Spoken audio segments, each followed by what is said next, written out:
in Egypt, وكان حسن ابن طولون in Blue Mosque. The area.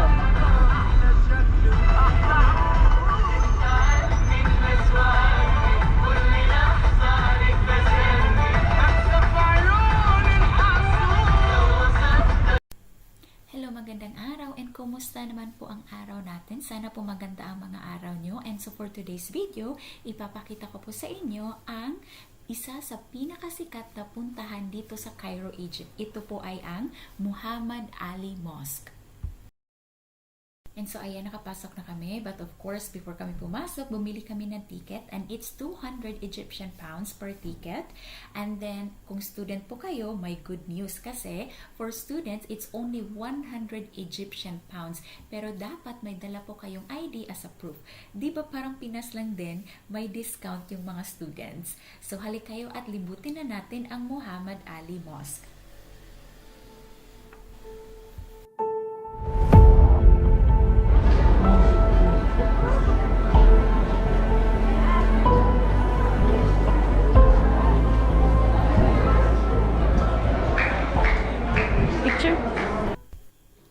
Siya nga pala, before pumasok ng mosque, kailangan pong i-cover yung mga shoes natin. So, napabili kami ng shoe cover and that is for 5 Egyptian pounds per pair na po yan.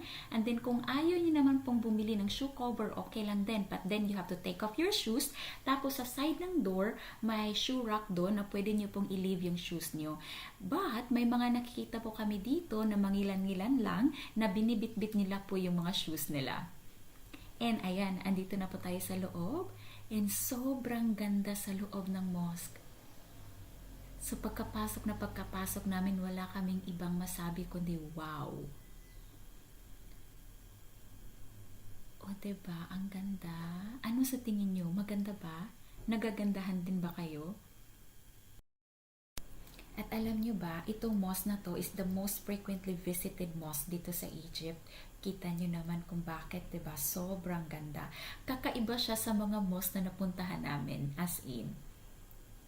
Tapos itong mosque na nga pala to was constructed in 1830, tapos na-complete siya noong 1857.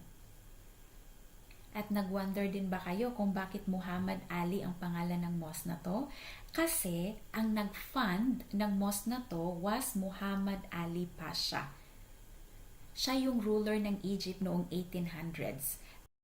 And then this mosque was built in memory of his youngest son who passed away in 1816. Ayaw ko na lang i-mention yung name kasi baka ma-mispronounce ko pa.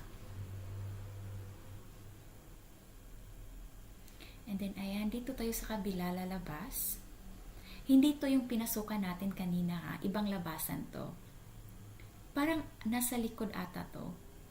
And then, ayan, parang may wedding na magaganap dito. Ano sa tingin nyo? So, pwede palang mag-wedding dito, no? Ayan, diba? Parang wedding yung design.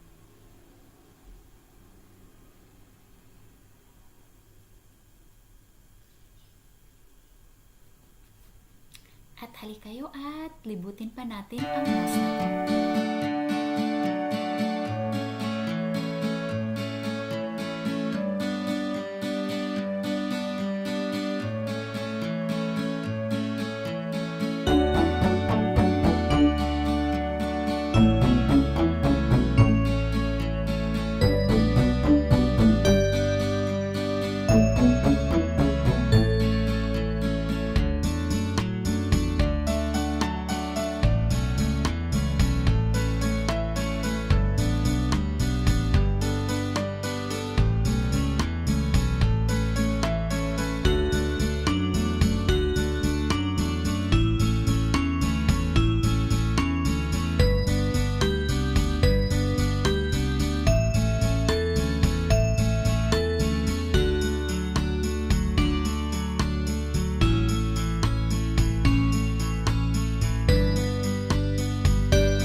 tayo sa ibang side ng mosque. Now, itong lalabasan natin is hindi to yung door na pinasukan natin kanina at hindi din ito yung door na nilabasan natin kanina. So, this is the other side of the mosque. Tapos, from here, we can take off our shoe covers.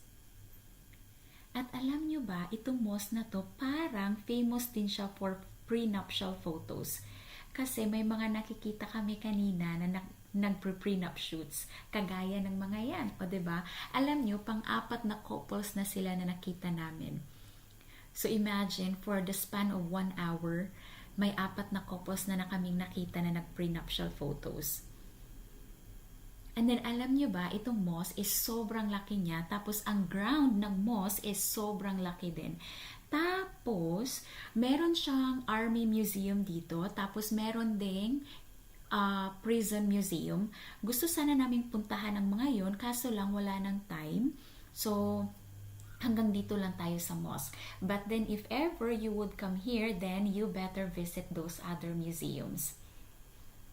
And then, halik kayo dito kasi sabi nila, makikita daw natin ang buong Cairo from here. And oo nga, tama nga sila. Kitang-kita ang buong Cairo. So everyone, that's Cairo over there. And by the way, muntik ko na makalimutan, this mosque is open from 8 in the morning until 5 in the afternoon.